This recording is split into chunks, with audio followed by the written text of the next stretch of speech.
اعوذ باللہ من الشیطان اللعین الرجیم بسم اللہ الرحمن الرحیم الحمد للہ رب العالمین والصلاة والسلام علی حبیبہ وخیرتہ حافظ سرہ ومبلغ رسالاتہ ابی القاسم محمد اللهم صل على محمد وعلى محمد وآلہ الطیبین الطاہرین المعصومین المظلومین لا سیما بقیت اللہ فی الارضین واللعن علی اعدائہم اجمعین من الآن الى قیام یوم الدین۔ ہماری گفتگو جیسا کہ محترم نے فرمایا کہ سورہ آل عمران آیت 197 198 اور 199 200 یہ 4 آیتیں ہیں۔ انشاءاللہ میں کوشش کروں گا کہ آج یہ سورہ آل عمران تمام ہو جائے، کیونکہ جو مطالب میں لکھتا ہوں وہ متعدد تفسیروں کو میں دیکھ کر لکھ کے آتا ہوں، لیکن کوشش کروں گا کہ بات کو بہت ہی مختصر میں اور نفس مطلب کو بیان کروں گا تاکہ آج یہ گفتگو تمام ہو جائے۔ لیکن ایک بات اور عرض کر دوں کہ اس سے پہلے 196 جو آیت پڑھی گئی تھی، اس کی تفسیر ہوئی تھی، اس کو ایک اشارہ کرنا اس لیے ضروری ہے کہ آج کی جو 197 نمبر آیت ہے اس سے مربوط ہے، اور اس کے بعد کی آیت جو ہے وہ بھی تقریباً اس کے بعد مومنین سے خطاب ہے، کیونکہ اس سے پہلے آیت میں اگر آپ تشریف رکھتے رہے ہوں گے تو یہ معلوم ہوگا کہ 196 بسم اللہ الرحمن الرحیم لا یغرنک تقلب الذین کفروا فی البلاد متاع قلیل ثم ماواہم جہنم وبئس المہاد۔ یہ 2 آیتیں جو ہے مربوط ہیں ایک دوسرے سے، لہذا پہلے اس کو بیان کر دیا جاتا ہے۔ آیت کا ترجمہ جو کیا گیا ہے وہ یہ ہے کہ یہ کافر جو ہے، کافرین جو شہروں میں آتے جاتے ہیں، ان کا آنا جانا جو ہے تمہیں دھوکہ نہ دے۔ یہ آیت زمانے پیغمبر سے مربوط ہے اور خطاب جو ہے وہ پیغمبر اکرم سے ہے بظاہر، لیکن اس کے ذریعے سے پیغام امت کو دیا جا رہا ہے، مسلمانوں کو پیغام دیا جا رہا ہے، مومنین کو پیغام دیا جا رہا ہے۔ کیوں؟ اس لیے کہ یہ پیغمبر سے خطاب تو ہے، لیکن پیغمبر دھوکہ نہیں کھا سکتے، لہذا پیغمبر سے خطاب ہے اور پیغام جو ہے وہ مسلمانوں کو ہے، مومنین کو ہے۔ لہذا یہ دونوں جو آیتیں ہیں، یہ مسلمانوں سے جو کہا جا رہا ہے کہ تم دھوکہ نہ کھانا، چونکہ اس زمانے میں کافروں کے ہاتھ میں جو ہے تجارت تھی، وہ تجارت کرتے تھے، ایک شہر سے دوسرے شہر جاتے تھے اور بہترین حالات تھے، ان کے بہترین زندگی گزار رہے تھے، اور اس کے بعد کافی مال و دولت لے کر آتے تھے تجارت کے ذریعے سے۔ اسی طریقے سے نہ صرف مشرکین مکہ بلکہ جو مدینۃ الرسول میں یہودی تھے وہ بھی تجارت کرتے تھے، تو وہ مشرکین اور یہاں کے جو ہے یہ یہودی، یہ سب مال و دولت والے تھے۔ نتیجے میں بڑی اچھی زندگی ان کی تھی، عیش و عشرت کے ساتھ وہ زندگی گزار رہے تھے، لیکن برخلاف مسلمانوں کے وہ بڑی اسرت اور تنگ دستی کی زندگی گزار رہے تھے۔ ان کی زندگی جو ہے ان کے پاس مال و دولت نہیں تھی. کیوں؟ اس لیے کہ ایک تو وہ ہجرت کر کے آئے تھے مدینے. انسان جب ایک جگہ سے دوسری جگہ ہجرت کرتا ہے تو بہت سے ساز و سامان کو جو ہے وہ چھوڑ کے چلا جاتا ہے. مسلمانوں کی کیفیت یہ تھی کہ بہت سارا مال ان کا وہیں پہ مکے ہی میں رہ گیا تھا، اور مکے سے جو ہے انہوں نے مدینے کی طرف ہجرت کیا. تو ایک تو ہجرت، اور دوسری طرف جو ہے مشرکین اور وہ یہودی، ان لوگوں نے بائیکاٹ کر دیا تھا. یعنی اقتصادی پابندی لگی ہوئی تھی مومنین پر کہ یہ نہ تجارت کر سکے اور نہ کسی اور ذریعے سے یہ مال کو جو ہے جمع کر سکے. غور فرما رہے ہیں. نتیجے میں مسلمانوں کی زندگی بڑی مشکلات سے دوچار تھی، اور ادھر مشرکین اور یہودی بڑی اچھی زندگی گزار رہے تھے. تو اب یہاں پر مسلمان جب یہ حالات ایسے ہوتے ہیں تو اب ظاہر سی بات ہے لوگ ایک دوسرے سے مخاطب ہوتے ہیں اور کہتے ہیں کہ دیکھیے وہ تو بے دین ہیں، دیندار نہیں ہیں، کافر ہیں، مشرک ہیں، یہودی ہیں، ان کی زندگی تو بڑی اچھی چل رہی ہے، بہت اچھی زندگی گزار رہے ہیں، لیکن ہماری زندگی، جبکہ ہم مسلمان ہیں، ہم مومن ہیں، ہم اللہ کو مانتے ہیں، اس کے رسول کو مانتے ہیں، جو کچھ پیغمبر لے کر آئے اس پر ایمان رکھتے ہیں، اس کے بعد بھی ہماری زندگی ایسی گزر رہی ہے. یہ باتیں بعض مسلمان جو ہے، کیونکہ ہر ایک کا ایمان ایک جیسا نہیں ہوتا ہے، لہذا جب اقتصادی پابندی آج بھی اگر مومنین پہ ایسے حالات گزرتے ہیں تو ایسی کیفیت ہو جاتی ہے. جو کمزور ایمان والے رہتے ہیں وہ تبصرہ کرنے لگتے ہیں. لہذا وہ آپس میں بعض مومنین بعض سے یہ کہنے لگے کہ ان کی زندگی تو بڑی اچھی گزر رہی ہے، لیکن ہماری زندگی اچھی نہیں گزر رہی. جب یہ آپس میں یہ تذکرہ کرنے لگے تو اب یہ آیت جو ہے قرآن مجید کی نازل ہوئی. اب اللہ نے انہیں سہارا دیا. غور فرما رہے ہیں اس آیت کریمہ کے ذریعے، لا یغرنک تقلب الذین کفروا فی البلاد. اے نبی دیکھو، یہ ان کا شہروں میں آنا جانا اور شہروں میں ان کی رفت و آمد یہ تمہیں دھوکے میں نہ ڈال دے. یعنی اے نبی، یعنی اے مسلمانوں، اے مومنین، تمہیں یہ چیز دھوکے میں نہ ڈال دے کہ ان کی تجارت اچھی ہے، ان کے پاس مال و اسباب ہے، یہ شہروں میں آتے جاتے ہیں، بہترین زندگی ہے، یہ چیز تمہیں دھوکے میں نہ ڈال دے. غور فرما رہے ہیں. یہ آیت جو ہے اسی لیے نازل ہوئی جو مومنین آپس میں بعض تبصرہ کرنے لگے. اس کے بعد کی اب آیت جو شروع ہوتی ہے متاع قلیل. غور فرما رہے ہیں. یہ ان کا یہ سرمایہ جو یہ تجارت کے ذریعے سے حاصل کیے ہوئے ہیں اور اس کے ذریعے سے شہروں میں جاتے ہیں، تجارت کے لیے جاتے ہیں، تفریح کے لیے جاتے ہیں، یا جس عنوان سے بھی جا رہے ہیں، یہ ان کا آنا جانا، ان کی تجارت، یہ سب متاع قلیل. یہ ان کا مال بہت مختصر مال ہے، یہ ان کا سرمایہ بہت مختصر سرمایہ ہے. اور فرما رہے دیکھیے پروردگار حوصلہ دے رہا ہے.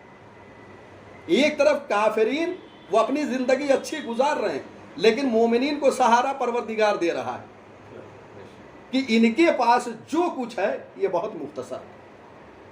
اور فرما رہے ہیں. اور یہ ہر زمانے میں، یہ تو صدر اسلام کی بات ہے، پیغمبر کے زمانے کی بات ہے، یہ ہر زمانے میں اس طریقے کے حالات رہے ہیں اور آج بھی دیکھ لیجئے یہ حالات ہیں. تو کبھی یہ نہیں کہنا چاہیے کہ ان کے حالات تو اچھے ہیں. قرآن نے کیا کہا جو ان کے حالات اچھے ہیں؟ یہ سرمایہ بہت مختصر ہے. تو اس کا مطلب ہمارے پاس جو سرمایہ ہے وہ عظیم ہے، بہت زیادہ سرمایہ ہے. ان کے سرمایہ کو بڑا مختصر قرار دیا ہے. اب یہ تفسیر جس کو آپ نے محور قرار دیا ہے یہاں پر، میرے استاد محترم ہیں آیت اللہ العظمیٰ مکارم شیرازی. میں کئی سال ان کے درس خارج میں رہا ہوں. ماشاءاللہ. اور انہی کی یہ تفسیر ہے، تفسیر نمونہ۔ انہوں نے ایک مطلب کی طرف یہاں اشارہ فرمایا ہے کہ یہ متاع دنیا جو ہے یہ بہت مختصر ہے۔ آیت 197 آل عمران، متاع قلیل، یہ بہت مختصر ہے یہ مال۔ غور فرما رہے ہیں؟ فرماتے ہیں کیوں؟ اس لیے کہ جو ان کے پاس امکانات ہیں، یعنی مشرکین کے پاس، یہودیوں کے پاس، کفار کے پاس جو کچھ امکانات ہیں، جو کچھ یہ اچھی زندگی گزار رہے ہیں، یہ محدود ہے، یہ بہت محدود ہے، یعنی جلدی یہ سرمایہ ختم ہو جانے والا۔ اور مسلمانوں کی جو اسرت اور تنگ دستی ہے، جو مشکلات سے زندگی اپنی گزار رہے ہیں، یہ بھی محدود ہے، یہ بھی ایک زمانے تک کے لیے ہے۔ اچھا، تائید کیسے اس کی ہوتی ہے؟ تائید اس بات سے ہوتی ہے کہ جب مسلمان مدینۃ الرسول میں آئے ہیں اور وہاں حکومت اسلامی تشکیل پائی ہے، تو ابتدائی دور میں حکومت کے اس وقت بھی مسلمانوں کے حالات اچھے نہیں تھے، کیونکہ طاقتور جو مشرکین اور دوسرے کفار تھے وہ پابندی لگائے ہوئے تھے۔ لیکن جیسے جیسے آگے یہ مملکت اسلامیہ بڑھتی گئی، مسلمانوں کی حالت بہتر ہو گئی۔ غور فرما رہے ہیں؟ یعنی ان کے حالات جو ہے بدلنے شروع ہو گئے اور دولتیں کافی مقدار میں ان کے پاس آنے لگی، مال آنے لگے۔ دوسری طرف جو مشرکین کے پاس یا یہودیوں کے پاس مال و دولت تھی، وہ سب زائل ہونے لگی، ختم ہونے لگی۔ اور فرما رہے ہیں؟ تو ان کے پاس جو زندگی تھی کفار و مشرکین کے پاس عیش و عشرت کی، وہ زائل ہونے لگی، اور مسلمانوں کے حالات جو ہے وہ بہتر ہونے لگے۔ یہ پروردگار کا وعدہ ہے، اسی یقین کے ساتھ انسان کو رہنا چاہیے۔ اب دیکھیے، اب ان کے حالات جو ہے اچھے ہو گئے مسلمانوں کے، اور مشرکین اور یہودیوں کے حالات جو ہے آہستہ آہستہ خراب ہو گئے۔ اب ان کی زندگی بہتر ہو گئی، مسلمانوں کی، مومنین کی، اور ان کی زندگی جو ہے وہ مسلمانوں جیسی ہو گئی، یعنی ایک دوسرے کے اپوزٹ اب ہو گئے۔ اب جب ایسے حالات ہوئے تو اب ان کی یعنی مشرکین اور کفار کی جو ہے دولت زائل ہو گئی، ختم ہو گئی۔ اسی کو قرآن نے کیا کہا؟ متاع قلیل۔ مشرکین کے پاس جو سرمایہ ہے وہ بہت ہی جو ہے مختصر ہے، قلیل ہے۔ اور فرما رہے ہیں؟ ایک مطلب کی طرف انہوں نے اشارہ کیا ہے، یہ دنیا ہی میں ہے۔ آپ نے دیکھا جیسے مملکت اسلامیہ آگے بڑھی، مسلمانوں کے حالات اچھے ہو گئے، دنیا ہی میں ان کے پاس جو سرمایہ تھا وہ قلیل کہہ دیا قرآن نے، تو قلیل ہے۔ یہاں پہ مسلمانوں کے حالات اچھے ہو گئے تو ان کا قلیل ہو گیا۔ اب آئیے دو مطلب کی طرف، یعنی قلیل جو ہے تقریباً 3 مطالب کی طرف اشارہ کیا ہے علامہ طبرسی نے۔ ان کی کتاب ہے تفسیر کی جوامع الجامع، اس میں متاع قلیل کے بارے میں 3 احتمال دیا ہے اور 3 تفسیریں پیش کی ہے، جن میں سے ایک کی طرف آیت اللہ مکارم شیرازی نے جو ابھی میں نے بیان کیا اشارہ کر دیا۔ ان کے پاس جو ہے متاع قلیل، یہ دنیا میں جو مال و دولت ہے کم ہے ان کے پاس، آخرکار ظاہر ہو گئی۔ ایک تفسیر انہوں نے وہاں بیان کیا ہے جوامع الجامع میں، بڑی اچھی اور بڑی مختصر تفسیر ہے۔ اگر آپ حضرات پڑھنا چاہیں اور اگر کہیں اردو میں دستیاب ہو جائے تو قرآن مجید کی بڑی یہ مختصر اور اچھی اور جامع تفسیر ہے۔ اس کا مطالعہ اگر آپ فرمائیں تو میں سمجھتا ہوں کہ تقریباً 5-6 مہینے میں یہ آپ یا 1 سال میں پوری قرآن مجید کی ایک تفسیر آپ پڑھ سکتے ہیں۔ یہ سب تو طولانی ہے۔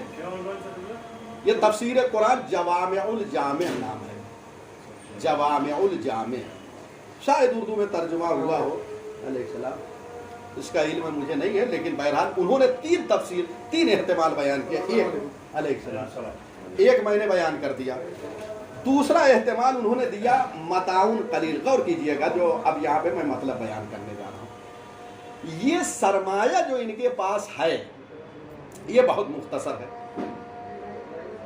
کہہ رہے ہیں کہ جو مومنین کو آخرت میں ثواب ملنے والا ہے اس ثواب کے مقابل میں ان کے پاس جو سرمایہ ہے، مال و دولت ہے، اس ثواب کے مقابل میں قلیل ہے، بہت کم ہے. غور فرما رہے ہیں؟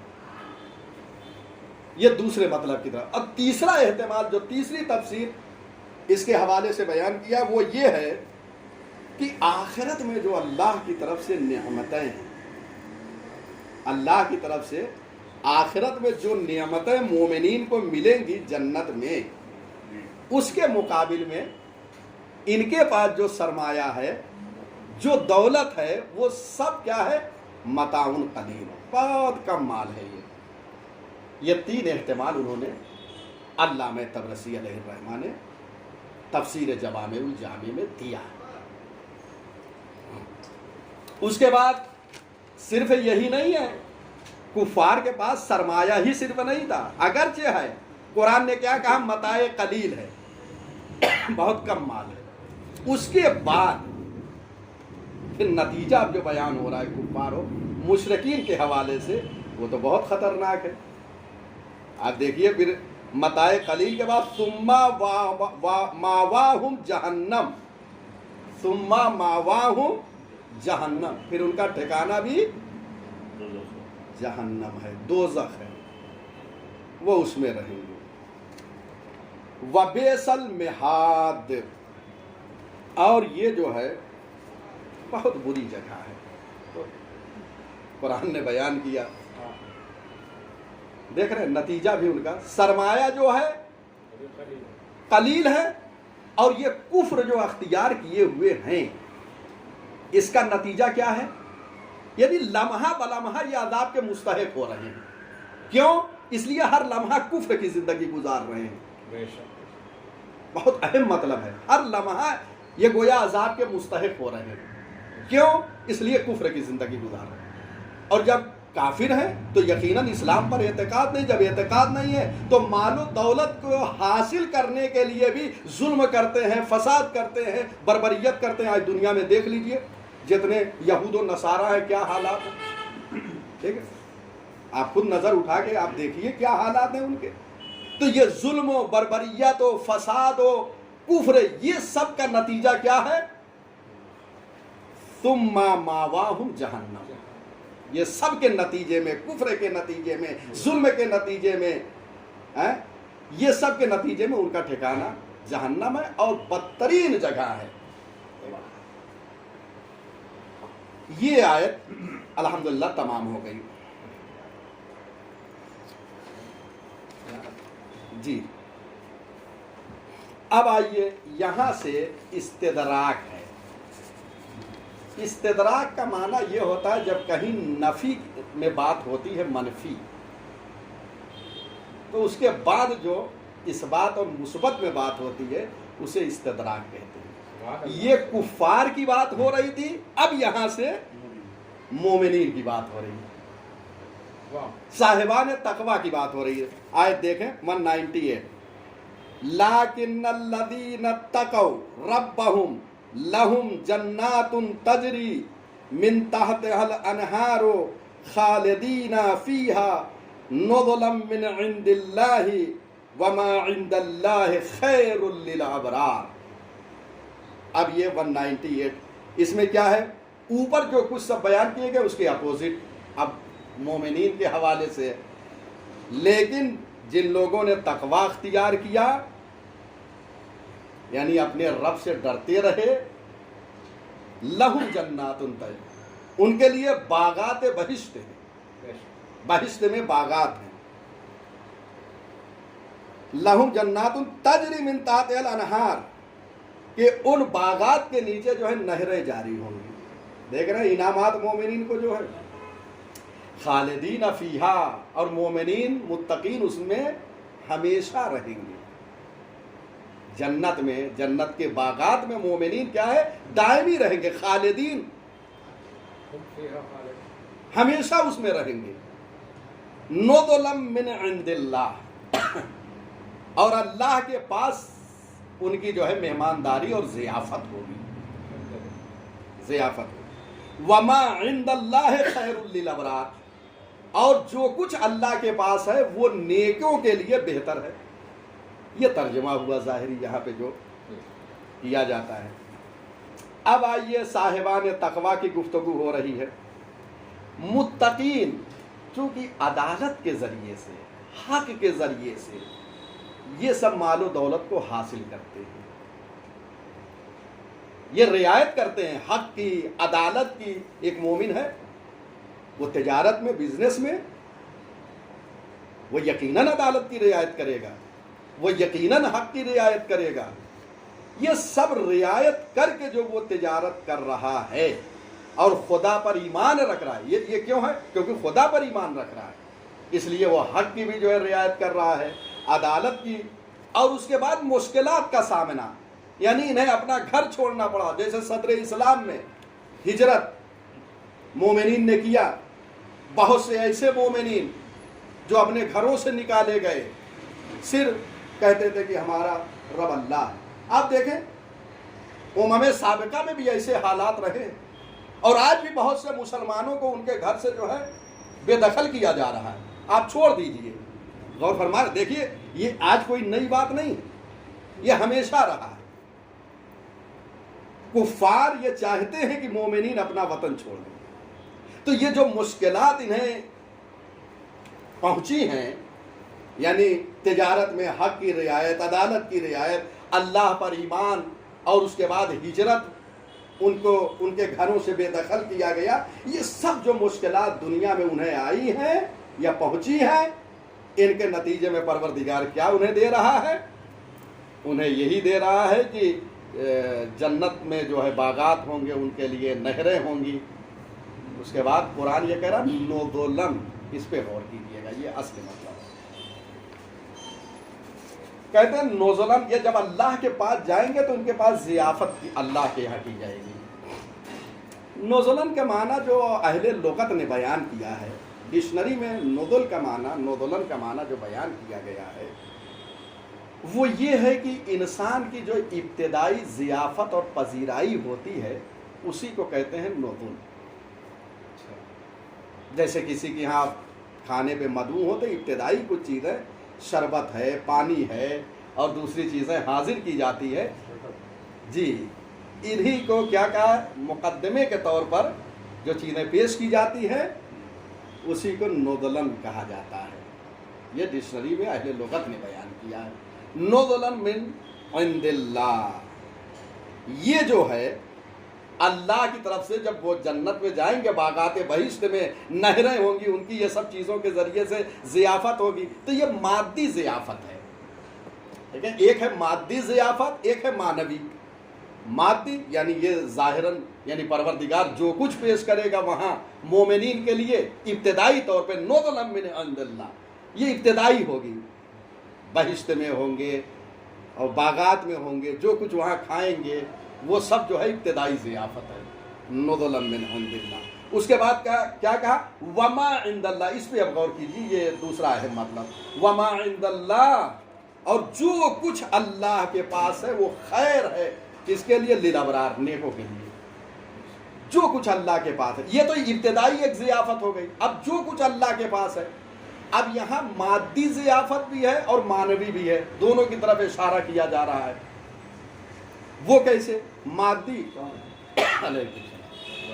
ابتدائی ضیافت وہ تو معلوم ہو گیا۔ اب سب سے اہم ضیافت جو ہے، یعنی جو معنوی چیزیں روحانی طور پہ عطا ہوں گی اللہ کی طرف سے، وہ بلندی مقام، یعنی مومنین کا مقام جو ہوگا اللہ کے نزدیک، غبطہ کریں گے لوگ۔ غور فرما رہے ہیں، اللہ کے پاس ان کا بلند و بالا مقام ہوگا، اور دوسرے اللہ کی رضا ان کو مل جائے گی، اللہ کی خوشنودی۔ اس سے بڑھ کے بھی کوئی چیز ہو سکتی ہے؟ یعنی جب مرضی پروردگار، خوشنودی پروردگار، رضا پروردگار مل جائے گی تو ساری چیزوں کو ہیچ جانے گا وہ۔ چنانچہ قرآن مجید میں پروردگار عالم نے ارشاد فرمایا، سورہ توبہ آیت نمبر 72، ارشاد ہوتا ہے رضوان من اللہ اکبر، رضوان من اللہ اکبر، اللہ کی رضا بہت بڑی ہے، یعنی اللہ کی رضا جو مومنین کو ملے گی یہ اکبر ہے۔ اب وہاں پہ کیا کہا گیا تھا؟ جو آخرت میں مومنین کو ملنے والا ہے ان کے یہاں قلیل ہے، مشرکین کے یہاں، اور مومنین کو جو رضائے پروردگار مل رہی ہے اللہ کیا فرما رہا ہے؟ اکبر۔ کہاں قلیل؟ کبیر۔ دیکھیے قلیل کے مقابل کبیر ہے، کبیر نہیں اکبر کہا۔ اکبر افعل التفضیل ہے، یعنی بہت بڑی ہے۔ وہاں مال قلیل تھا اور یہاں اللہ کی رضا مل رہی ہے جو بہت بڑی ہے۔ غور فرما رہے ہیں؟ یہ علامہ طبرسی نے انہی مطالب کی طرف اشارہ فرمایا تھا۔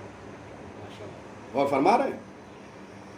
ایک اور آیت آپ اس کے ضمن میں لکھیے، دونوں نعمتوں کی طرف، یعنی دو نعمت، نزلا من عند اللہ، یہ جو اللہ کے پاس مادی نعمتیں ہوں گی، ابتدائی نعمت ہوگی، اس کے بعد اس سے بڑھ کے نعمت کیا ہوگی؟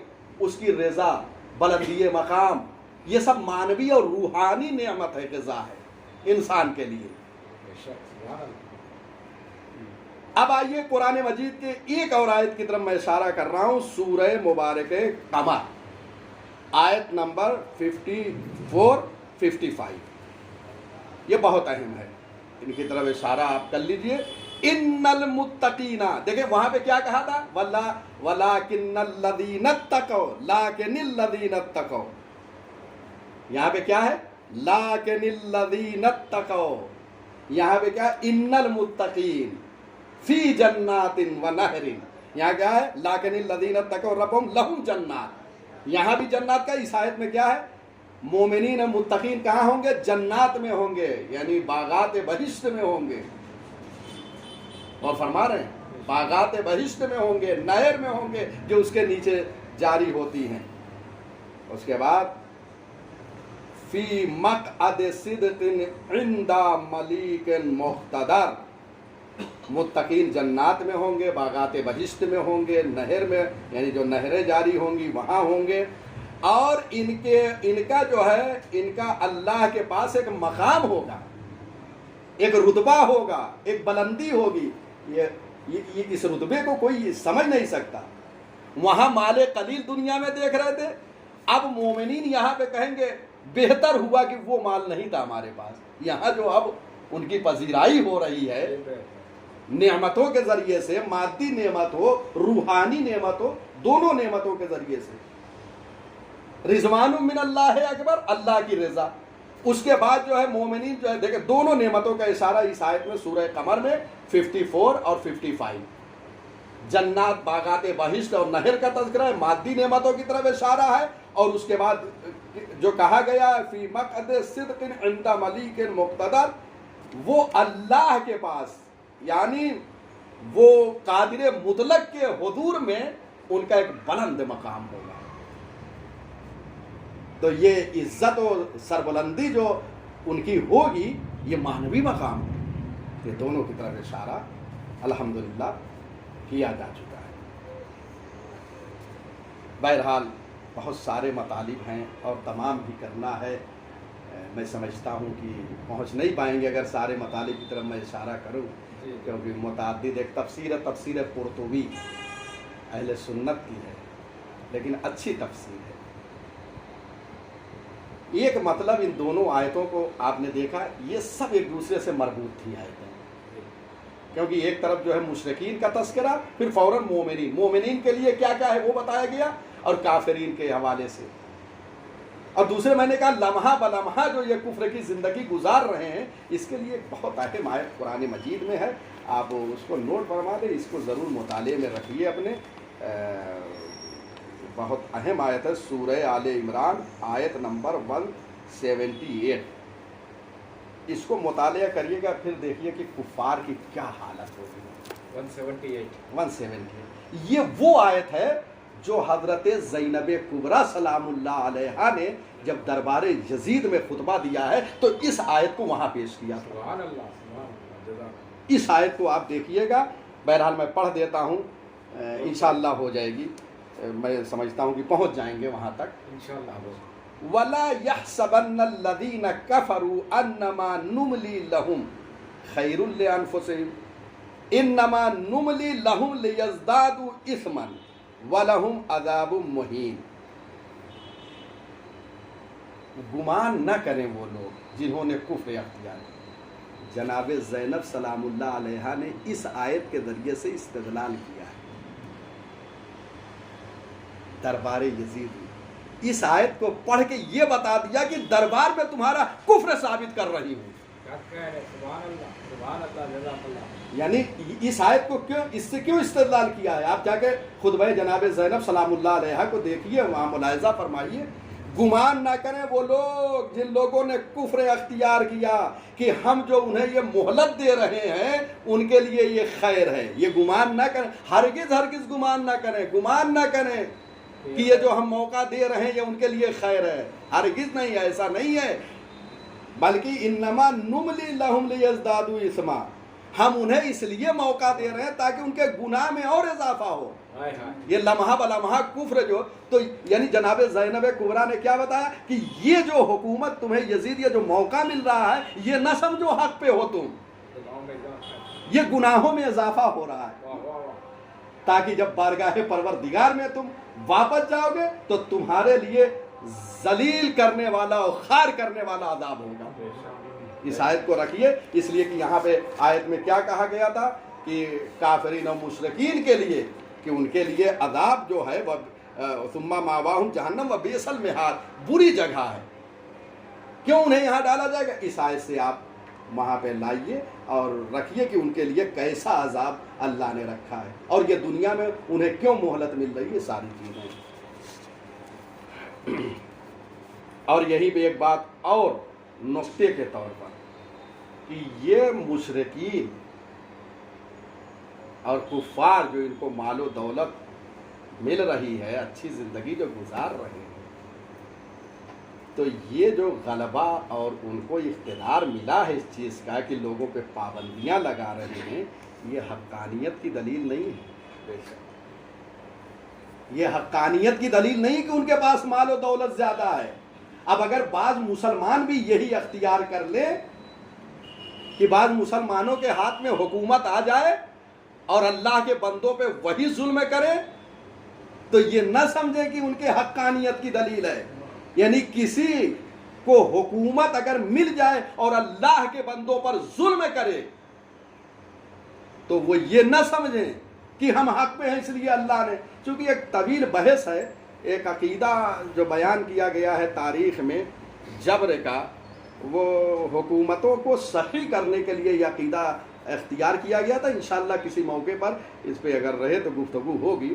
یہ عقائد سے متعلق ہے کہ ان حکومتوں کو صحیح کرنے کے لیے جو مسلمان حکومت کر رہے تھے بہت سے اعتقادات کی تھیوریاں لائی گئیں تاکہ ان کے حکومت کو صحیح کیا جائے. کہاں سے صحیح کریں گے؟ اگر ایسی حکومت ہوتی ہے، ایسا اقتدار ہوتا ہے تو قرآن مشرکین سے کہہ چکا ہے کہ یہ جو کچھ تمہارے پاس ہے یہ متاع قلیل ہے. تو آج بھی اگر نام نہاد کچھ مسلمان حکومت کر رہے ہیں تو یہ بھی متاع قلیل ہے. یہ حقانیت کی اپنے دلیل نہ سمجھیں. بہرحال یہ آیت تمام ہو گئی. اب اس کے بعد آیت نمبر 199 انشاءاللہ گفتگو تمام ہو جائے گی. وَإِنَّا مِنْ أَهْلِ الْكِتَابِ لَمَنْ يُؤْمِنُ بِاللَّهِ وَمَا أُنزِلَ إِلَيْكُمْ وَمَا أُنزِلَ إِلَيْهِمْ خَاشِعِينَ لِلَّهِ لَا يَشْتَرُونَ بِآيَاتِ اللَّهِ ثَمَنًا قَلِيلًا أُولَئِكَ لَهُمْ أَجْرُهُمْ عِنْدَ رَبِّهِمْ إِنَّ اللَّهَ سَرِيعُ الْحِسَابِ. اہل کتاب میں سے، اہل کتاب یہود و نصارہ یہ سب اہل کتاب کہلاتے ہیں، یہودی اور عیسائی اہل کتاب میں سے ہیں. سب قرآن کی لطافت دیکھیے، ابتدا ہی میں کیا کہا، انا و انا من اہل الکتاب، اور اہل کتاب میں سے بعض وہ ہیں. یہ من جو ہے بعض کا معنی دیتا ہے. آپ جب گرامر میں جائیں گے ادبیات عرب میں تو اسے کہا جاتا ہے من تبعیدیہ. یعنی من یہاں پہ بعض کا معنی دیتا ہے، سب نہیں بعض۔ اب ترجمہ کیا ہوگا؟ اِنَّ مِنْ أَهْلِ الْكِتَابِ لَمَن يُؤْمِنُ بِاللَّهِ، بعض اہل کتاب وہ ہیں جو اللہ پر ایمان رکھتے ہیں۔ وَمَا أُنزِلَ إِلَيْكُمْ، یہ نبی اکرم سے خطاب ہے، اور جو تم پر اللہ نے نازل کیا اس پر ایمان رکھتے ہیں، یعنی قرآن مجید پہ۔ وَمَا أُنزِلَ إِلَيْهِمْ، اور جو ان کی طرف اللہ نے نازل کیا اس پر ایمان رکھتے ہیں۔ اہل کتاب یہود و نصارہ ہے، یعنی یہودی اور عیسائی، تو ان کے پاس دو کتابیں ادھر نازل ہوئیں، توریت اور انجیل۔ توریت اور انجیل جو ان کی طرف نازل کی گئی ہے کتابیں، ان پر بھی ایمان رکھتے ہیں، یعنی اوریجنل جو کتاب تھی اس پر، اب جو تحریف کر دی گئی ہے۔ خاشعین للہ، اور اللہ کے سامنے یہ خضوع و خشوع کرتے ہیں، تسلیم رہتے ہیں اس کے امر کے سامنے۔ لا یشترون بآیات اللہ ثمنا قلیلا، یہ اللہ کی آیتوں کو مختصر قیمت میں فروخت نہیں کرتے، آیات الہیہ کو یہ بہت مختصر قیمت میں بیچتے نہیں ہیں۔ اب یہ جو اہل کتاب ہیں، بعض اہل کتاب جو ایمان لائے، دیکھیے کتنی چیزیں بیان کی، اللہ پر ایمان، قرآن مجید پر ایمان جو رسول اللہ کی طرف، اور جو ان کی طرف نازل کی گئی ہے کتاب ہے اس پر ایمان، اور پھر خاشعین للہ، یہ اللہ کے سامنے خضوع و خشوع رہتے ہیں، اس کے امر کے سامنے تسلیم ہو جاتے ہیں۔ لا یشترون بآیات اللہ ثمنا قلیلا، اور اللہ کی آیتوں کو مختصر قیمت میں بیچتے نہیں ہیں۔ 5 صفت کو بیان کیا، غور کیجیے گا، بہت ہے۔ اب کیا ہے؟ اولئک لہم اجرہم عند ربہم، یہ وہ لوگ ہیں، یہ یعنی یہ بعض اہل کتاب یعنی عیسائی اور یہودی، بعض عیسائی اور یہودی وہ ہیں کہ لہم اجرہم عند ربہم، ان کے لیے اجر ہے ان کے پروردگار کے پاس، یعنی اللہ انہیں اجر دے گا۔ اب دیکھیے رب کا لفظ یہاں استعمال کیا، یہ نہیں کہا کہ عند اللہ، عند الرب۔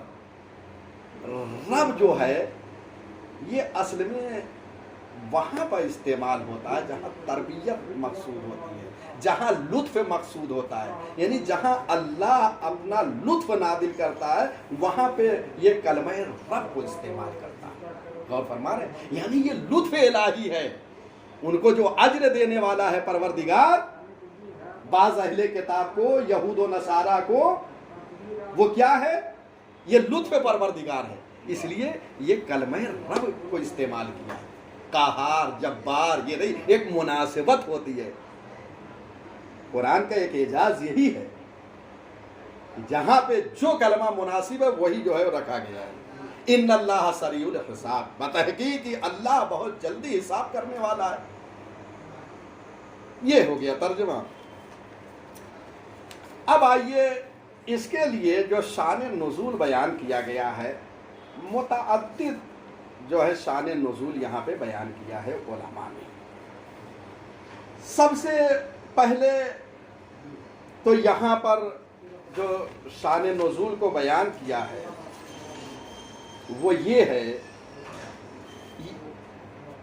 صاحب تفسیر نمونہ نے بیان کیا ہے، اور بعض چیزیں جو ہے یہاں پر نہیں ہیں، جوامع الجامع میں مل جائے گی، وہی رکھیے، بہت اچھی تفسیر ہے، انشاءاللہ میں دیکھتا ہوں اگر اردو میں ہوگی یہ تفسیر اور PDF اس کی ہوگی فائل وغیرہ تو میں انشاءاللہ، اور اگر نہیں تو دیکھیے ممکن ہے پاکستان سے اس کا ترجمہ ہوا ہو، بہت اچھی اور مختصر اور جامع، نام ہی جوامع الجامع نام ہی ہے مرحوم طبرسی کی۔ یہ آیت بعض اہل کتاب کے لیے ہے، یعنی تمام اہل کتاب کے لیے نہیں ہے۔ اب ایک چیز پہ غور کی، یہ بعض اہل کتاب کے لیے، تمام اہل کتاب کے لیے نہیں، کیونکہ سب کے سب مومن نہیں ہوئے، بعض اہل کتاب جو ہے وہ مومن ہوئے۔ تو مومن ہونے کے بعد اب ہمارے اسلام میں تعصب نہیں ہے کہ ہم یہ کہیں کہ نہیں یہ تو اہل کتاب میں سے، جب مومن ہو گئے تو اب ان کے ماضی کو نہیں دیکھیں گے کہ یہ کیا تھے، کون تھے۔ اب یہ فرزندان اسلام ہو گئے، یہ مسلمان ہو گئے، یہ مومن ہو گئے، اب اللہ نے ان کو عزت بخشی ہے۔ لہذا صاحب تفسیر جوامع الجامع نے لکھا ہے کہ یہ اہل نجران کے لیے ہے۔ یہ آیت جو نازل ہوئی، نجران مباہلہ تو آپ سنتے ہی رہتے ہیں، نجران ہی کے رہنے والے عیسائی آئے ہوئے تھے، آج بھی نجران ہے وہ شہر، آپ جانتے ہیں مجھ سے بہتر یہ سب جغرافیائی اعتبار سے، یمن کے بارڈر پہ ظاہراً جو وہاں جنگ زدہ علاقہ بھی اس وقت بنا ہوا ہے۔ نجران کے تقریباً 40 عیسائی اور حبشہ کے 32 عیسائی اور روم کے جو ہے 8 عیسائی، یہ سب کے سب مسلمان ہو گئے تھے، یہ سب کے سب مسلمان ہو گئے تھے۔ لہذا جب مسلمان ہو گئے تو قرآن نے یہ کہا کہ دیکھو یہ بعض اہل کتاب اللہ پر ایمان رکھتے ہیں، اب ان کو ان جیسا نہ سمجھنا جو ایمان نہیں لائے ہیں، یہ اب برابر نہیں ہے۔ یعنی اب دیکھیے، اب اگر کسی کو دامن اسلام میں آنے کے بعد کوئی کسی کو حقیر سمجھتا ہے تو یہ اپنا جائزہ لے، غور کیجئے گا، دامن اسلام میں آیا تو اب کیا کہا جا رہا ہے؟ قرآن کی آیت گواہ ہے، قرآن کی آیت یہ کہہ رہی ہے کہ دیکھو اب یہ ان جیسے نہیں ہیں، اب یہ دامن اسلام میں آ گئے، دامن ایمان میں آ گئے ہیں، اب ان کے جیسے نہیں ہو سکتے، یہ مومن ہو گئے۔ اور فرما رہے ہیں ایمان کی بنیاد پر اللہ نے ان کو سربلندی عنایت کیا ہے۔ لہذا کہتے ہیں یہ سب جو ایمان لائے ان کے لیے یہ آیت جو میں نے تلاوت کیا ہے یہ نازل ہوئی۔ بعض مفسرین نے یہ بھی جوامع الجامع میں ہے، یہاں پہ ایک مطلب کی طرف اشارہ کیا ہے، وہ انشاءاللہ میں بیان کرتا ہوں۔ عبداللہ ابن سلام یہ یہودی تھا، اس کے کچھ رفقا تھے، کچھ ساتھی تھے، یہ سب کے سب مسلمان ہو گئے۔ یہ یہودی تھا عبداللہ، وہاں پہ جو بیان کیا گیا وہ دیکھیے اہل کتاب، اب اہل کتاب میں دونوں مطلب آ گیا، یعنی یہودی کی بھی ایک مثال آ رہی ہے اور پہلے جو ہے عیسائیوں کے لیے بیان کیا، اِنَّا مِنْ اہل کتاب جو قرآن کہہ رہا ہے یعنی یہودیوں کی بھی مثال ہے، عیسائیوں کی بھی ہے۔ عبداللہ ابن سلام اور اس کے کچھ ساتھی دائرہ اسلام میں داخل ہو گئے، مومن ہو گئے، مسلمان ہو گئے، یہ آیت نازل ہوئی۔ اب ان کو ان کے جیسا نہ سمجھنا، جو اور اہل کتاب ہیں وہ مومن نہیں ہیں، اب یہ ان کے برابر نہیں ہے، دامن اسلام میں آ گئے، ان کی عزت دوبالا ہو گئی، غور فرما رہے ہیں۔ لہذا یہ ان کے لیے بھی جوامع الجامع میں ہے۔ بہت سارے مفسرین، صاحب تفسیر،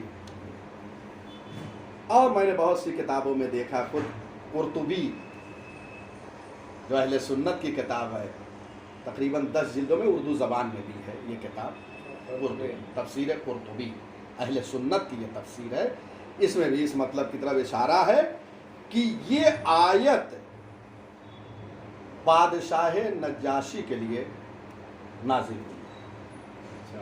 حبشہ کا بادشاہ تھا، جب اسلام مکے میں رسول کے ذریعے سے پھیلنے لگا تو مسلمانوں کو دیکھ کر مشرکین مکہ نے کافی اذیتیں کیا، اور وہ سب تاریخ کے دامن میں محفوظ ہے۔ آپ مطالعہ فرمائیں کہ مکے میں مسلمانوں کی کیسی زندگی گزر رہی تھی۔ آخر میں یہ طے پایا کہ یہاں سے ہجرت کیا جائے، یہاں سے ایک ہجرت ہوئی، بلکہ 2 بار جو ہے حبشہ کی طرف تاریخ نے لکھا ہجرت ہوئی، جناب جعفر طیار، اور اتفاق سے یہ بادشاہ جو مسلمان و مومن ہوا تھا جناب جعفر طیار کی تقریر سے ہوا تھا۔ یہاں ظاہراً اشارہ نہیں ہے، لیکن دوسری تفسیروں میں جناب جعفر طیار کا نام بھی آیا، یہاں ظاہراً میں سمجھتا ہوں نہیں انہوں نے ذکر کیا ہے، البتہ یہ بیان کیا، لیکن یہ بات نہیں لکھی ہے کہ یہ جناب جعفر طیار، اس لیے کہ جب یہ لوگ حبشہ گئے، ایک مختصر اشارہ کر دوں روک کے، کہ جب وہاں پر یہ مسلمان گئے ہیں ہجرت کر کے تو کچھ مشرکین بھی پہنچ گئے تاکہ بادشاہ کے پاس شکایت کرے، اور شکایت کیا بھی۔ اس کے بعد مسلمانوں سے پوچھا کہ اپنے آئین کو بتاؤ، اپنے دین کو بتاؤ، جناب جعفر طیار نے پوری ایک تقریر کیا، جب موقع مل جائے تو ایسی تقریر کرنا چاہیے کہ دلوں میں اتر جائے اسلام اس کے لیے آیا، گریا کرنے لگا۔ یعنی آیات الہی، ذکر الہی اس طریقے سے اثر انداز ہوتا ہے انسان کے دلوں پر۔ لہٰذا آج بخدا ہم آپس میں گھر کے رہ گئے ہیں، افسوس کا مقام ہے، ہم آپس میں الجھ کے رہ گئے ہیں۔ جبکہ سیرت کیا تھی پیغمبر اکرم میں ہوتا کہ دین کو دوسرے کے قلوب میں اتار دے، دوسروں کے قلوب میں اسلام کو اتار دے۔ یہ حبشہ کا جو بادشاہ نجاشی، یہ جناب جعفر طیار کی تقریر سے جیسا کہ محترم نے کہا گریا کرنے لگا، رونے لگا۔ آج بھی اگر انسان واقعاً صحیح معنوں میں اللہ سے قلبی رابطہ ہو تو کلمات معصومین ایسے ہی اثر انداز ہوتے۔ ام المقدسہ میں آیت اللہ وجدانی فخر ایک عالم تھے، صرف دعائے کمیل شب جمعہ طلاب ہندوستان کے درمیان پڑھ رہے تھے، طلبہ رو رہے تھے، گریا کر رہے تھے۔ دیکھ اس طریقے سے اللہ کا کلام، معصوم کا کلام اثر انداز ہوتا ہے قلوب، اور اسی کے ذریعے سے قرآن مجید میں ذکر ہے کہ اللہ کے ذکر سے اطمینان قلب جو ہے انسان کو۔ بہرحال سن 9 ہجری میں اس بادشاہ کا انتقال ہو جاتا ہے۔ جبرائیل امین نے اب شخصیت دیکھی، یعنی کس طریقے سے اسلام کو قبول کیا، اسلام کو قبول بھی کیا، اہل اسلام کو پناہ بھی دیا، پناہ دیا۔ اب جب مسلمان ہو گیا تو بتائیے مسلمانوں کو ابتدائی زمانے میں جب مشکلات سے دو چار تھے اس زمانے میں پناہ دیا، اب نتیجے میں جب انتقال ہوتا ہے تو جبریل امین آ کے پیغمبر کو خبر دیتے ہیں کہ وہ بادشاہ مر جاتا ہے، انتقال کر جاتا ہے۔ اور فرما رہے ہیں آ رہی ہے بحث۔ پیغمبر اکرم کو یہ اطلاع ہوئی، اصحاب کو جمع کیا، مسلمانوں کو جمع کیا، اور جمع کرنے کے بعد کہا جنت البقیع میں چلتے ہیں، جنت البقیع میں چلتے ہیں۔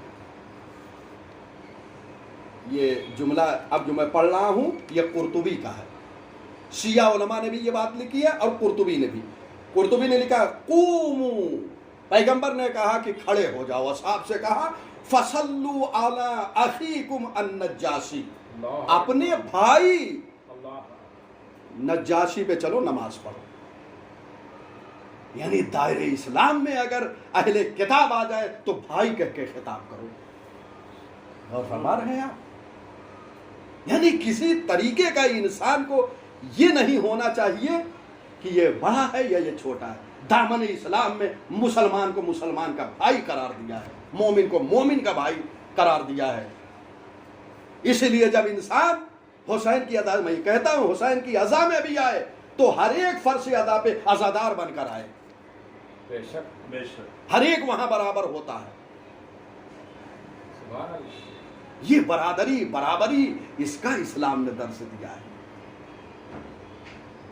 آج اس زمانے میں بھی پیغمبر اکرم نے اپنے زمانے میں رنگ و نسل کو نہیں دیکھا، وہاں سے بلال کو بلایا، رنگ کا یہ امتیاز مٹایا۔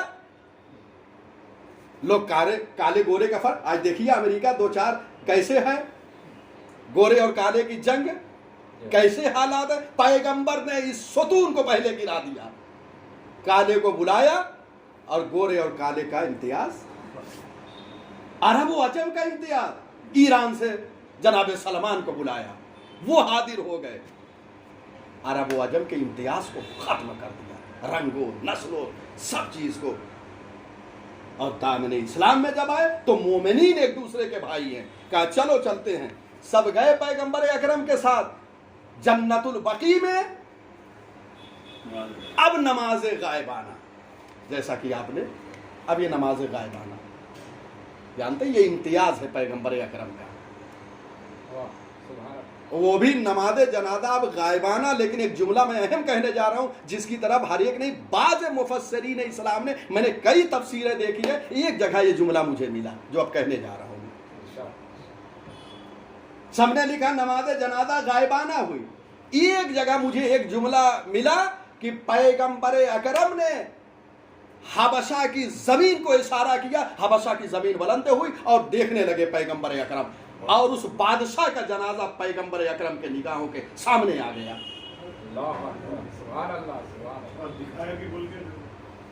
دکھائے اعتراض کرنے والوں کو دکھائے بھی. احسن. اس کے بعد لوگوں نے اعتراض کیا, آپ جس مطلب کی طرف اشارہ کر رہے ہیں اور اس کے بعد کر رہے ہیں یہ تو کافر گیا تھا, اس پہ نماز جنازہ کیوں ہوئی؟ اور فرما رہے ہیں یہ اعتراض جو ہے بعد منافقین کی طرف سے ہوا ہے. ہر جگہ اعتراض کرنے والے اس قسم کے ہوتے ہیں. اعتراض کیا کہ یہ پیغمبر اکرم ایک جو ہے اس طریقے سے عیسائی پر, غیر مسلم پر, ایک کافر پہ نماز جنازہ بڑھا رہے ہیں, لیکن انہیں معلوم کیا کہ جناب جعفر طیار نے مومن بنا دیا ہے. مجھے تعجب اس بات پہ نہیں, ایک جملہ پھر کہہ دوں, مجھے تعجب اس بات پہ نہیں ہے کہ یہ اعتراض, ارے پیغمبر کو اگر معصوم تسلیم کر لے تو حق کی اعتراض نہیں رہ جاتا. ساری باتیں چھوڑیے آپ, اگر پیغمبر اکرم کو معصوم سمجھ لیں تو جو کچھ چاہے پیغمبر, ان کے 12 اوصیاء جنہیں اللہ نے معصوم قرار دیا ہے, یہ جو کچھ کہتے تو اب اعتراض کا حق نہیں ہے, وہاں پہ اطاعت کا حکم ہے. اطیعوا اللہ واطیعوا الرسول واولی الامر منکم, رسول کی اطاعت کرو اور صاحبان اولو الامر جو ائمہ ہدی علیہم الصلاۃ والسلام ہے ان کی اطاعت کا, تو وہاں پہ حق اعتراض نہیں رہ جاتا. اعتراض کرنا اس بات کی دلیل یہ ہے کہ پیغمبر کو پیغمبر نہیں سمجھ رہے ہیں, مرسل اعظم کو مرسل اعظم نہیں سمجھ رہے ہیں, ان کو معصوم نہیں سمجھ رہے ہیں. اس لیے ہمارے یہاں اعتقاد کا پہلو اتنا مضبوط ہے کہ معصوم ہوتا ہے ولادت کے وقت سے لے کر. یہ تو عالمی انوار میں تھے, اس کے بعد جب ظاہری دنیا میں آئے ہیں ایک لمحے کے لیے بھی عصمت سے زمانہ خالی نہیں رہا, جبکہ اور دوسرے کے ہاں تفسیریں الگ الگ ہیں. انشاءاللہ کسی اور موقع پر ان تمام چیزوں پر گفتگو کروں گا. بہرحال یہ ساری چیزیں ہیں. تو اب یہ دیکھیے جو اہل کتاب ہیں ان کی 5 خصوصیت میں نے ابتدا میں, یہ سب مومن ہیں, یہ سب بیان کر دیا ہے. اب قرآن نے 5 صفات کو بیان کیا ان کے لیے, 5 صفات میں نے بیان کر دیا ہے. پہلی صفت کیا ہے کہ یہ جو ہے اللہ پر ایمان رکھتے ہیں. اے پیغمبر جو تمہاری طرف نازل کیا گیا اس پر ایمان رکھتے ہیں. تو یعنی قرآن پہ جو کچھ ان کی طرف یہود و نصارہ کی طرف نازل کیا ہے اس پر, یعنی توریت و انجیل پر. خاشعین للہ, اللہ کے سامنے خضوع و خشوع کرتے ہیں. 5ویں چیز, آیات الہی کو یہ مختصر قیمت میں نہیں بیچتے ہیں, ساری چیزیں واضح ہے. اسی بات کی طرف اشارہ کروں اور تمام کروں اس گفتگو کو. دیکھیے یہ اللہ پر ایمان رکھتے ہیں, یہ معاملہ تو طے ہے. ایمان باللہ یہ واضح اور روشن ہے, اس میں بہت زیادہ ضرورت نہیں ہے بیان کرنے کی. اور آپ کی بات سے فرمائیے 113 میں آل عمران میں ان کی اور صفت بتائے کہ جو ہے امر بالمعروف کرتے اور نیکی کی طرف جلدی کرتے, سباقت کرتے. جی جی, تو ان کو جو ہے اللہ صالحین اور متقین کو. جی اگر قبلہ ایک اس میں ڈاؤٹ ہے, آپ کو ڈسٹرب نہیں ہوگا, بعد میں آپ جو ہے یہ بتائیے کہ ان لوگوں کو اہل کتاب بولا, ایمان نہیں لائے تھے وہ لوگ, مگر بھی ان کو ان کے اعمال ضائع نہیں ہوں گے بولتے. یہ وہ اہل کتاب کی طرف اشارہ ہے جو حقیقت میں اس زمانے میں تھے, جناب عیسیٰ علیہ السلام کے. جناب عیسیٰ پر ایمان رکھتے تھے. اس کے بعد جب نبی اکرم آ گئے تو اب کوئی بھی جو ہے اس کے بعد کا یہودی و عیسائی جناب عیسیٰ اور جناب موسیٰ کے دین پہ نہیں رہ سکتا. تو پھر ان کو صالحین بولا. صالحین وہ جو عیسیٰ پر اس زمانے میں ایمان رکھتے تھے. جب تک نبی اکرم کا دین نہیں آیا تھا اس دین پر تھے, اس وقت تک ان کے جو ہے آپ کے دین چل رہا تھا, اس پر ایمان رکھتے تھے, اعتقاد رکھتے تھے, ان کو صالحین کہا گیا.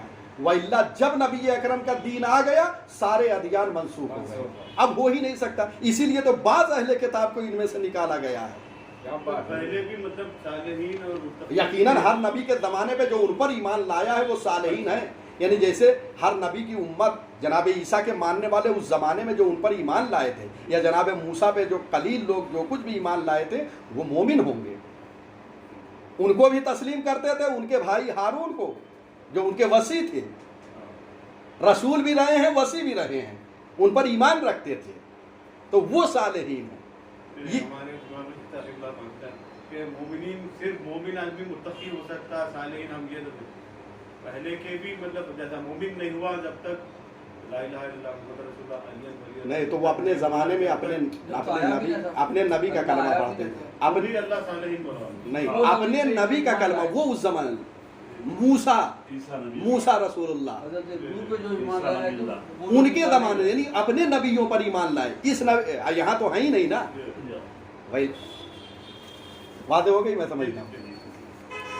چلیے اچھا، اس کے بعد دیکھیے یہ کہا ہے، باقی ساری چیزیں تو واضح ہے، یہ وہ جو صفت پانچویں بیان کی گئی ہے وہ یہ ہے کہ وہ اللہ کی آیتوں کو مختصر قیمت میں نہیں بیچتے۔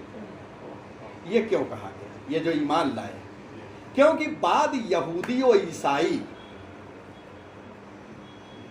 آیات کو جو یعنی جو توریت اور انجیل میں تھی اس کو بدل دیتے تھے، یعنی جب کوئی چیز پوچھنے آتے تھے تو اس کو بدل کے جو ہے بتا دیتے تھے اور ان سے پیسہ لے لیتے تھے، تو مختصر سا ایک رشوت لیتے تھے جسے کہا جائے، اور وہاں جو ہے اس لیے آج دیکھیے توریت انجیل یہ سب جو ہے چینج ہو گئی، تبدیل اس میں تحریف ہو گئی ہے مختصر، لیکن یہ جو مومنین ہے یہ مختصر پیسے میں، یعنی گویا اصلاً یہ نہیں بیچتے، مختصر پیسے میں یعنی اصلاً نہیں، یہ تو مختصر میں بیچتے تھے، لیکن یہ جو مومن ہو گئے اہل کتاب اب یہ اللہ کے کلام کو یہ مختصر قیمت میں بھی نہیں بیچتے، یہ اصلاً بیچتے ہی نہیں، یہ اس بات کی طرف اشارہ ہے تفسیر نمونہ میں۔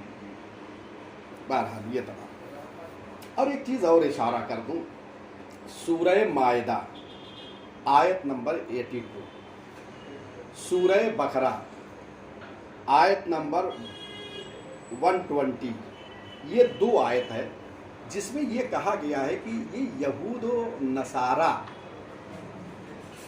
یہ مسلمانوں کے اور مومنین کے دوست ہو ہی نہیں سکتے، ان کی مذمت کی گئی ہے۔ سورہ مائدہ آیت نمبر 82 لتجد 82 ہے، ہاں، اور بقرہ کی 120 82 ہے کہ لتجدن اشد الناس عداوۃ للذین آمنوا الیہود والذین اشرکوا، کہتے ہیں کہ سب سے زیادہ مومنین کی دشمنی کرنے والے یہودی ہیں اور مشرکین ہیں، سب سے زیادہ، دیکھ رہے ہیں، یعنی یہاں پہ جو بعض کو جدا کر لیا مومن ہیں، اور باقی جو رہ گئے وہ سب سے زیادہ کیا ہے؟ مومنین کے دشمن ہیں۔ آج دیکھ لیجئے یہودی سب سے زیادہ کس کے دشمن ہیں؟ مومنین جو ہیں، اور مشرکین بھی دیکھ رہے ہیں سب کچھ، سب سے زیادہ یہ سورہ مائدہ میں ہے۔ اور بقرہ 120 اس میں کیا ہے؟ وَلَن تَرْضَىٰ، پیغمبر اکرم سے خطاب ہے، وَلَن تَرْضَىٰ عَنْكَ الْيَهُودُ وَلَا النَّصَارَىٰ حَتَّىٰ تَتَّبِعَ مِلَّتَهُمْ، اے پیغمبر، اے نبی، یہ یہود و نصارہ تم سے ہرگز راضی نہیں ہو سکتے یہاں تک کہ تم ان کے دین کی پیروی کرنے لگو، یعنی جب تک تم خود یہودی نہیں بن جاؤ گے یہ تم سے راضی ہونے والے نہیں ہیں۔ غور فرمایا، اب کبھی یہ نہ کہیے ارے فلاں آ گیا، فلاں حاکم آ گیا تو اچھا، کوئی اچھا ہونے والا نہیں ہے۔ غور فرمایا آپ نے؟ ہاں، لن ترضیٰ عنک الیہود، یہ وہی، یہ دیکھیے اہل ایمان یہ قرآن یقین جانیے آپ، اسی کو ایک آپ قرآن مجید کا صرف مطالعہ فرمائیں، یقین جانیے یہ شیخ زکزکی جو اس وقت نائجیریا میں ہے، کروڑوں کو شیعہ بنایا، جب ایران گئے وہاں پر آیت اللہ خمینی سے کہا کہ میں جا رہا ہوں، کیونکہ وہ شہید باقر الصدر کی کچھ کتابیں پڑھ کے متاثر ہوئے تھے، اور اس کے بعد جو ہے ایران کا انقلاب آیا، وہاں وہ گئے تو کچھ زمانے کم میں انہوں نے تحصیل بھی کیا اور طالب علم میں بھی رہے. اس کے بعد جب جانے لگے تو آیت اللہ خمینی سے کہا کہ کوئی جو ہے مجھے ایسی کتاب دیجیے کہ میں جس سے تبلیغ کروں. انہوں نے صرف قرآن دیا.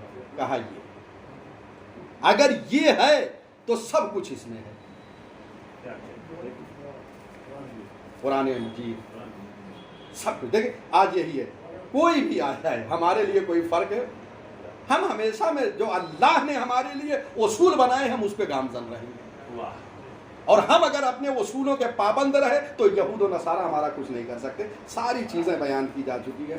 بہرحال اب دوسری آیت بھی بیان کر دیا میں نے. اب آخری آیت پہ آ جائیے, تمام کر دیں اس کو بھی تاکہ ہمارے محترم کی جو ہے خواہش آج پوری ہو جائے. 200 یا ایھا الذین آمنوا اصبروا وصابروا ورابطوا واتقوا اللہ لعلکم تفلحون. اے ایمان لانے والو صبر کرو, وصابروا اور دشمنوں کے مقابل میں بھی صبر کرو, ورابطوا اور اپنے سرحدوں کی حفاظت کرو, واتقوا اللہ اور اللہ سے ڈرو, لعلکم تفلحون شاید کہ تم نجات پا جاؤ, شاید کہ تم کامیاب ہو جاؤ. یہ آیت ہے. اب انشاءاللہ بہرحال اس کے ذیل میں مفسرین اسلام نے جو بیان کیا ہے کہ یہ آیے کریمہ یہ مومنین سے خطاب ہے. اس میں یا ایھا الذین آمنوا صاحبان ایمان سے خطاب ہے. صاحبان ایمان کو اس آیت میں 4 دستور العمل دیا گیا ہے. 4 چیزیں ان کے کمال کے لیے بیان کی گئی ہے. کیا کیا کرنا ہے ایک مومن کو؟ پہلے کہا ہے صبر کرو. صبر بہت اہم چیز ہے.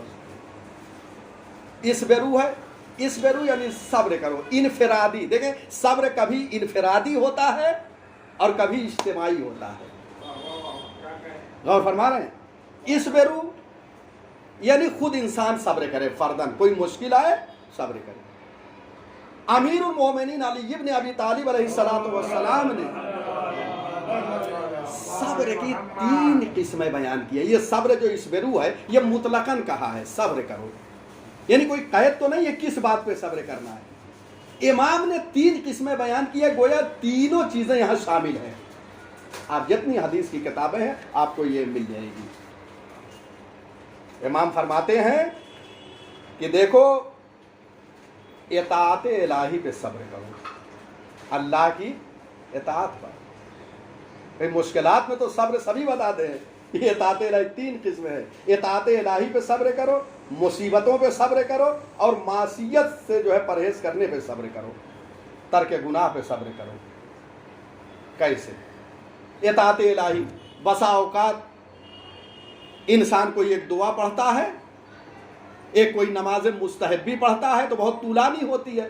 آپ نے دیکھا ہوگا کہ بہت سی جو ہے نمازیں ایسی ہیں جس میں سورہ یاسین پڑھنا ہے, سورہ رحمان پڑھنا ہے, تو اب کیا ہوتا ہے انسان سے کہتا ہے طولانی ہو جائے گی. یا نماز شب کے لیے ایک ٹھنڈی کا موسم ہے, ارے کیسے اٹھیں اور نماز شب پڑھیں اور بڑی لمبی نماز ہے. امام فرماتے ہیں کہ کرو یہ عمل, یہ اطاعت الہی کرو اور صبر کرو اس پر. صبر سے کام لو, اٹھ جاؤ, نرم بستر سے اٹھ کر جو ہے اللہ کی عبادت کے لیے جاؤ. کوئی دعا ہے طولانی ہے, صبر سے کام لو, پڑھو. اطاعت الہی پر یہ صبر ہے مختصر. معصیت, انسان ایک گناہ کی طرف جاتا ہے, حرام کی طرف جاتا ہے, خدا نے کرتا ہے ایک مومن, اور اگر روک لے یہ اس کا صبر ہے. یہ معصیت پہ صبر, معصیت پہ ترک کر دے, یہ صبر کہلاتا ہے. اس کی لذت کی طرف جا رہا ہے, اس لذت کی طرف نہ جا کے صبر کرے, یہ معصیت پہ صبر ہوا, گناہ پر صبر ہوا. گناہ نہیں کرے گا, ترک کر دے رہا ہے, اس پہ صبر کر رہا ہے. اب مشکلات و حوادث میں تو صبر معلوم ہی ہے. اس کے لیے قرآن مجید میں ایک اور جو ہے بڑی مشہور آیت ہے, وَبَشِّرِ الصَّابِرِينَ الَّذِينَ إِذَا أَصَابَتْهُمْ مُصِیبَةٌ قَالُوا إِنَّا لِلَّهِ وَإِنَّا إِلَیْهِ رَاجِعُونَ. یہ بھی یہاں آ گئی, دیکھ رہے ہیں آپ. یہ تین جو قسمیں میں بیان کیا اس میں انفرادی طور پہ صبر کرنا ہے. اور اس کے بعد یہ آیت ظاہراً میں سمجھتا ہوں سورہ بقرہ کی 155 یہ آیت نمبر آخری تنگ دستی پہ صبر کرنا، مشکلات وہی سب آ جائے گا، تنگ دستی، مشکلات، ہاں سب میں. اب آپ غور فرما رہے ہیں یہاں پر صبر کرنا ہے. وبشری، دیکھیے صابرین کو بشارت دی جا رہی ہے، اور بشارت ہمیشہ اچھی چیز کی طرف ہوتی ہے. جیسے یعنی جنت کی بشارت ہو رہی ہے صابرین کو. کب؟ جب ان پر کوئی مصیبت آتی ہے تو کہتے ہیں ہم اللہ کی طرف سے اور اسی کی طرف ہمیں پلٹ کر جانا ہے.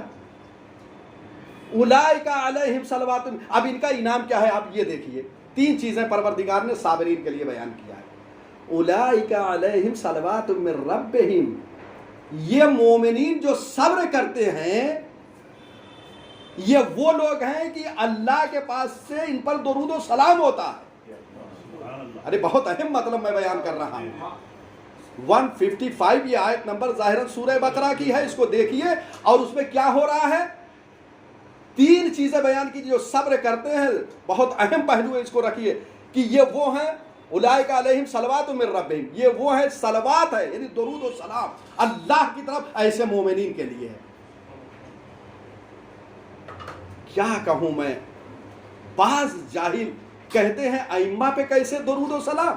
ارے ائمہ کے چاہنے والے جو صبر کرتے ہیں ان پہ درود و سلام ہوتا ہے اگر قرآن پڑھیں. حقیقت میں آج یہ جو چند بکاؤ لیڈرز جو یہ کہہ رہے ہیں کہ اہل بیت کو رضی اللہ کہا جائے علیہم السلام، ارے ان کے ماننے والوں پر درود و سلام ہے قرآن مجید میں. اگر سب چھوڑیے تو کم از کم اتنا تو مان لیتے ائمہ ہدیٰ علیہم السلام کو، امیر المومنین علیہ السلام کو، کہ یہ سب سے بڑے صابر ہیں جن کے لیے نہج البلاغہ میں یہ جملہ ہے صبر تو فی العین قضا و فی الحلق سجا.